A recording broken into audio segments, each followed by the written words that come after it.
Tonight on Primetime Politics, relationship troubles. Recent events have been a wake-up call for Canadians. The threat of punitive tariffs have Canadians rethinking their feelings about our American neighbors. Can that relationship be saved? And how should Ottawa be dealing with Donald Trump? We'll speak with former U.S. Ambassador to Canada, Gordon Giffin. Also, the U.S. will take over the Gaza Strip, and we will do a job with it, too. We'll own it.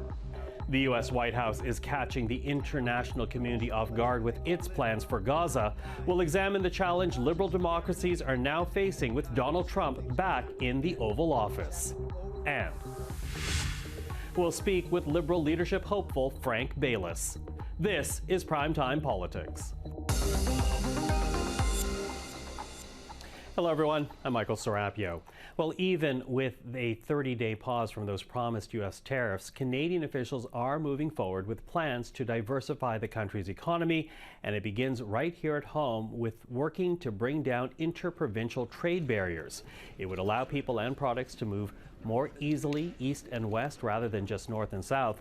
The Prime Minister meeting with premiers today to address that very matter, and up for discussion, recommendations that come out of an urgent meeting of federal and provincial territorial trade ministers. That includes cutting red tape and not requiring different regulations and accreditation for workers who come from different jurisdictions. We're going to put on the table the removal of exceptions in the area of procurement so that we don't have as many restrictions relating to who can compete for federal contracts. We're going to put on the table financial services, because right now there's intense duplication between the federal government rules and provincial and territorial regulation. So you're going to see these barriers coming down, and there is no need for legislation in order for that to happen. And Minister Anand says those barriers could be gone in 30 days. Of course, the issue of internal trade taking a greater urgency to it now that Donald Trump has indicated he will not follow the rules of a trade deal that he himself praised in his first term. To talk about Donald Trump and how to move forward, we're now joined by Gordon Giffin, the U.S. Ambassador to Canada from 1997 to 2001. Ambassador, thank you for taking the time. Delighted. Good to be with you. Now, I appreciate that no one can get into the head of Donald Trump, but when you look at what he's expressing here with these tariffs, well, what's really at issue, do you think? Is it, as he said, originally security concerns, or is it really a message about trade? Because most recently he talked about marketing boards and banking. Yeah, I think there's a little attention deficit as far as President Trump is concerned. He does seem to wander into new fields every day. I think it's about immigration, and I think it's about border management. I think it's about his perception of drug flows. I don't think it's fundamentally about trade, and I as a consequence, believe that the use of tariffs is not appropriate and out of line for purposes of discussing how we manage our border. Purposes of managing the border. So how should Canada approach this issue? Because while it might be the border, as you say, and Canada has unveiled a suite of reactions to it, it will have a massive economic impact on this country if those 25% tariffs actually do happen in roughly 30 days from now. Yeah.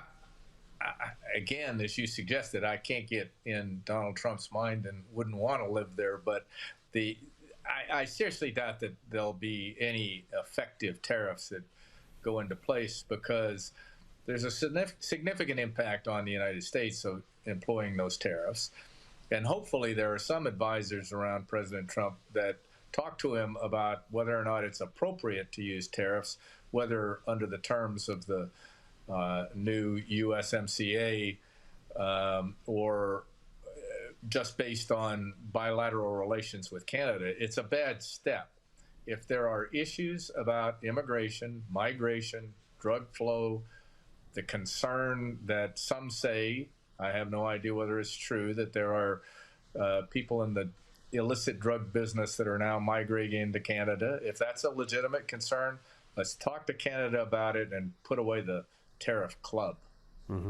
Take away the club, as you say, although now Canada has ramped up, as I said, its security along the border. That seems to have pacified the Trump administration, at least for the next 30 days. But I'm wondering where you see Canadian sovereignty fitting into this, because up against these demands and reacting to it, we have this constant language from Donald Trump demeaning Canada, calling it the 51st state, demeaning the Prime Minister's office, calling Justin Trudeau the governor of Canada. How should Canadians be taking that language? Because it also comes following an inauguration speech where he talked about reviving the spirit of Manifest Destiny. Yeah, well, there's a long list of things that he talks about that we won't do. We won't take back the Panama Canal. We won't buy Greenland. We're not going to occupy the Gaza Strip. And Canada's not going to become assimilated into the United States. As you suggest, Canada is a long-standing, historic, independent, sovereign country. When we had our revolution, those that occupied what is now Canada weren't interested in joining in it. They repelled Benedict Arnold at the foothills of Quebec City. So it's just not going to happen. And it is disrespectful to Canada, and I think it needs to stop. The way you work with friends and allies, we have differences with Canada. We always have. We had differences when I was there. But you work them through, and you collaborate, and you cooperate, and you get to a common understanding of how to proceed. So I think that's where we'll end up on the border management question, and I think he'll turn his attention elsewhere. Well, of course, yesterday he also started making musings about Gaza, and before that about the EU and Germany. But, you know, we are, though, at this unprecedented moment in Canada-U.S. relations. We're seeing Canadians canceling vacation plans to the United States, whether that is to have fun, see friends or family. We're seeing Canadians booing the American national anthem. And there is this feeling that things are changing between our two countries. In fact, there's a sentiment that was shared today by a Liberal leadership hopeful, Mark Carney. Take a listen to what he had to say about this moment in Canada-U.S. relations. Now we face a very different world to one we've known all our lives. A world in which Americans have become more our neighbors than our good friends. And it can feel bewildering at first, but if we take control, it will be empowering. Now, as I said, Mr. Carney is not a government minister. He speaks for no one other than someone who's trying to become the Liberal leader. But there is this sentiment in this country that things have changed very quickly between Canada and the United States. I'm wondering how you're feeling about this, whether or not you're concerned that Canadians are viewing Americans perhaps now more than neighbors rather than our friends. Well, I am concerned because there's been a long-standing fabric in our relationship. Again, importantly, though, remember that we have had differences consistently through the years. Canadians and Americans don't agree on everything. The U.S. government and the Canadian government haven't agreed on everything over the years. It's just that this has taken a much more loud and chaotic character to it. And it is disrespectful. It's not the way to work with anyone. And I don't blame Canadians for standing back and saying, this is not something we can accept.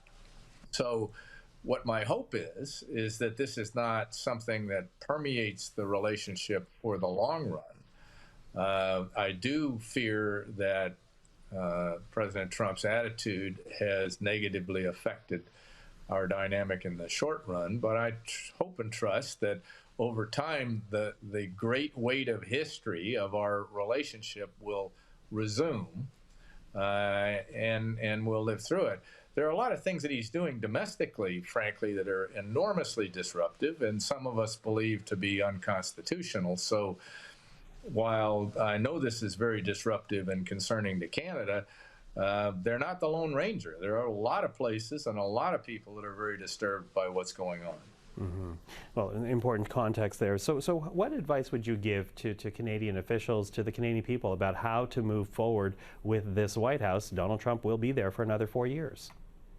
Yeah, I think so far that Canada and the Canadian government have done a good job. I think leaders, whether they're in the opposition or seeking the Liberal leadership, are doing a good job of being resolute in their Canadian perspective. One, sovereign country, don't tell us what to do.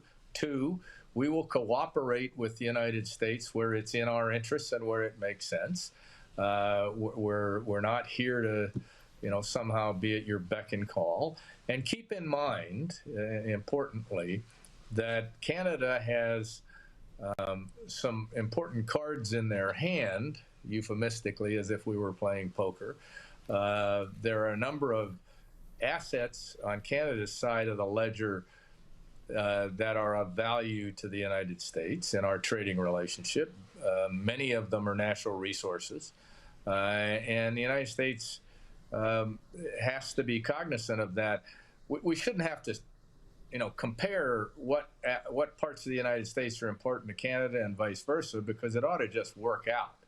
And of course, automobile manufacturing is so integrated between the two countries, you can't separate it. You can't tariff, a carburetor as it crosses the Ambassador Bridge 4 times. So there's some silliness to what's being articulated in Washington. So stand up for yourselves as you are. Recognize that you've got power and strength in your arguments, and we'll just see where it plays out. But I suspect at the end of the so-called 30 days that this will pass. Okay. And recognize it's not an educated perspective, but there's some symmetrical policy going on here, meaning the White House is treating the Mexican-U.S. border the same as they're treating the Canada-U.S. border, and the circumstances are dramatically different. So we have to be able to develop policies and practices with Canada that differ from what we do with Mexico, and we've done that throughout the decades. It's just people have lost sight of that right now in the White House. Well, we continue to watch the situation. Ambassador Giffin, appreciate the time this evening. Thank you. Good to be with you. While Donald Trump has upended the Canada-U.S. trade relationship with his talk of punitive tariffs, he's also surprising many international leaders with talk of expelling Palestinians from Gaza and the U.S. taking over that territory. The U.S. will take over the Gaza Strip, and we will do a job with it, too. We'll own it and be responsible for dismantling all of the dangerous unexploded bombs and other weapons on the site, level the site and get rid of the destroyed buildings, level it out, create an economic development that will supply unlimited numbers of jobs and housing for the people of the area. Do a real job, do something different. Donald Trump from Tuesday. Now, in his first term, foreign policy observers described Donald Trump as a global disruptor, a description that's being used once again as Trump's pronouncements have had impacts around the world, bearing in mind he was recently sworn in just 16 days ago. So how is the world dealing with Donald Trump? Well, to talk about this, we're now joined by Ben Rowswell, Canada's ambassador to Venezuela from 2014 to 2017. He spent 25 years as a professional diplomat with assignments in the United States, the United Nations, and the Middle East. These days, the convener of the Circle for Democratic Solidarity. Ben, good to see you again. Nice to be back. Thank you very much. So, we know Donald Trump's proclamations have had these destabilizing effects in Ottawa, Mexico City, just to name a couple. And now here we have him wading into Gaza. From your conversations, from your observations, how are world leaders reacting to this second term in office for Donald Trump? I do think the world leaders are very confused right now. There's a significant shift in the structure of international power, and I don't think any country yet has a clear sense of how to respond. I think the moment we're in is best described in comparison to 1989, when one of the superpowers of the world, which had its own sort of system of rules and institutions, defected from that order. The Soviet Union just sort of gave up on the socialist bloc in 1989, and that changed everything. In this case, the United States is giving up on the liberal international order. Which it created post-World War II. Which it created, just the way the Soviet Union had created the socialist order. The United States created the liberal order, and now it's abandoning that order. And we're going from the system that comes with liberal rules, which is fundamentally about win-win. You trade with me, I trade with you, we both get richer. Same thing on security, we both protect each other and we're going to be both more secure, to one which is much more dog versus dog, like I'm going to take you down before you take me down.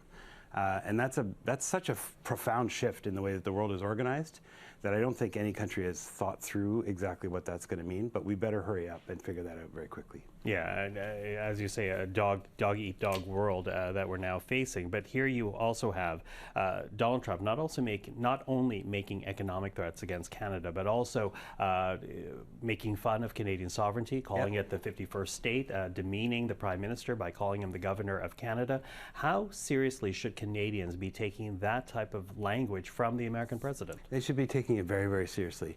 What it's signaling is that they no longer respect Canada as an equal. Obviously, Canada is a smaller country economically and in terms of its population, but the way that power is organized in the international system, states agree to recognize each other as equals. So you sign treaties as equals. Your signature means the same thing as mine. What he's now saying is you're no longer an equal. You are subordinate to the United States, and you will do as we say.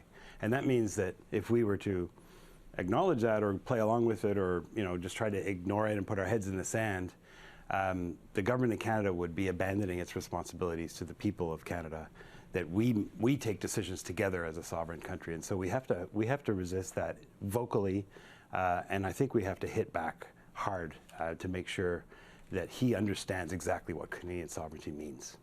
This idea that the government is in service to the Canadian people, not in service to whomever the Americans vote into office. That's right. And then you add to that Gaza now. Here you have Donald Trump saying that Palestinians should be evacuated out of the territory, that the United States should take control and create what he's described as the Riviera of the Middle East.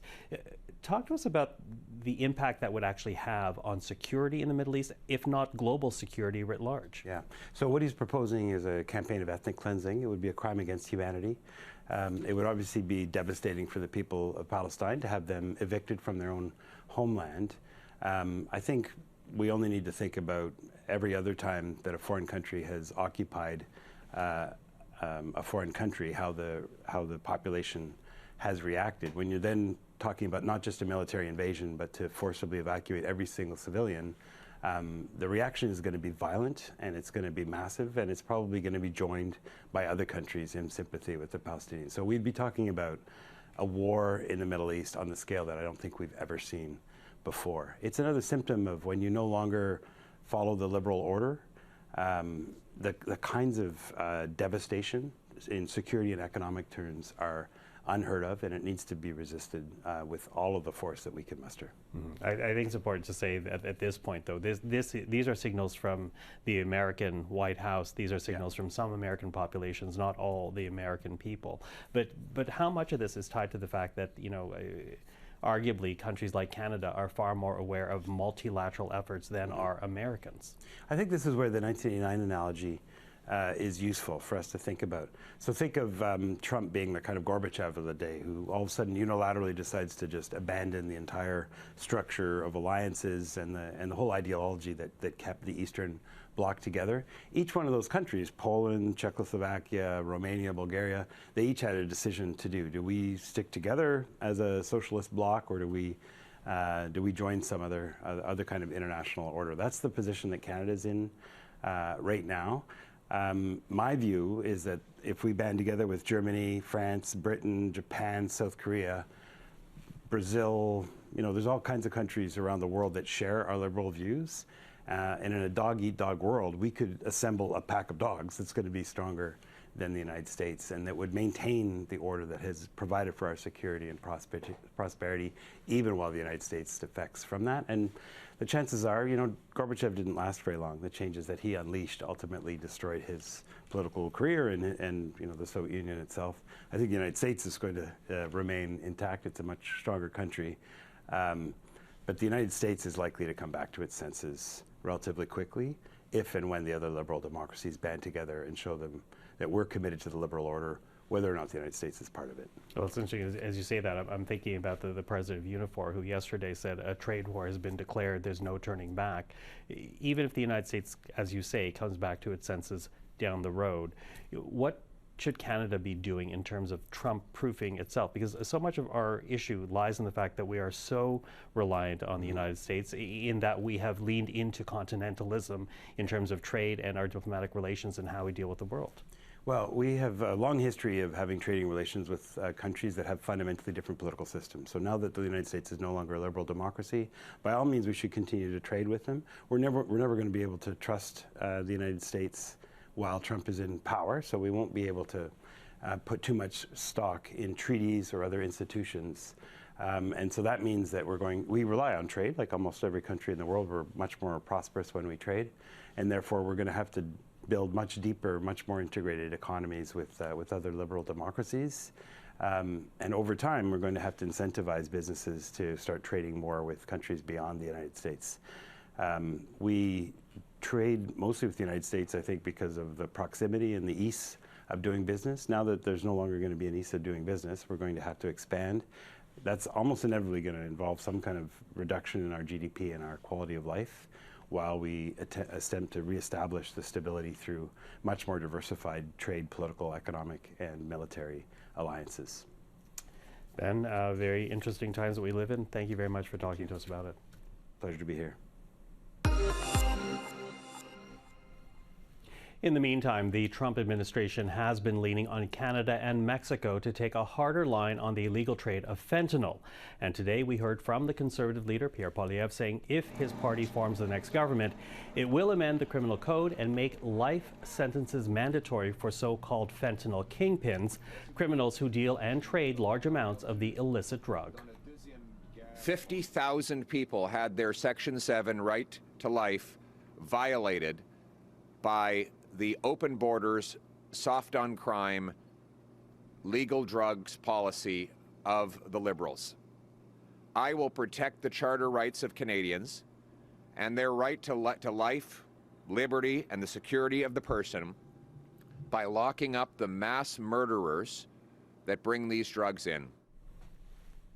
Well, joining us now is Frank Baylis, a Liberal MP from 2015 to 2019. He is a Montreal businessman who is now running to be the next Liberal leader. Mr. Baylis, thank you for being here. Well, thank you for having me. So of course, you know, we booked this interview long before we knew that Pierre Poilievre was going to have this news conference today about fentanyl. But I do want to start there, because I wonder, as one who wants to lead the Liberal Party and become the next Prime Minister, what do you make of his proposal for these mandatory life sentences for fentanyl dealers who traffic and deal in large amounts of the drug?